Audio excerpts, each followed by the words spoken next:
তারা এখন নির্বাচন কমিশন নিয়ে কথা বলে, অথচ কমিশনে তাদের প্রস্তাবিত একজন সদস্যও রয়েছেন। আর কমিশনের সকল সদস্য বিএনপি সমর্থকদের বসালেও বা লাভ কি?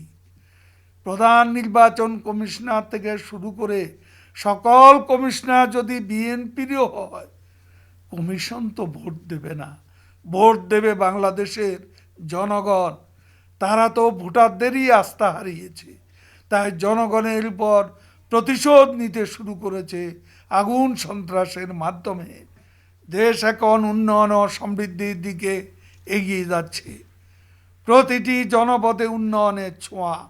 বিএনপি মহাসচিবকে বলতে চাই, আপনারা দেখতে না পেলেও জনগণ দেখতে পাচ্ছে দেশে কোনো দুঃশাসন নেই। শেখ হাসিনার নেতৃত্বে সুশাসনের দিকে আমাদের যে অভিযাত্রা, তাতে সমালোচনা না করে সহযোগী হন।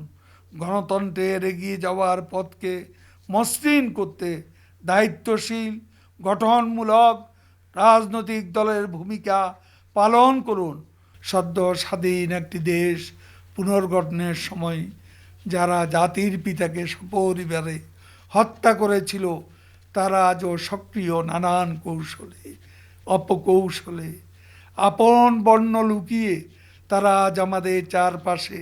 তারা এখনও সুযোগের অপেক্ষায় আছে। স্বেচ্ছাসেবক লীগের নেতাকর্মীদের এ সকল ষড়যন্ত্রকারীদের বিরুদ্ধে সোচ্চার হতে হবে, সোচ্চার থাকতে হবে।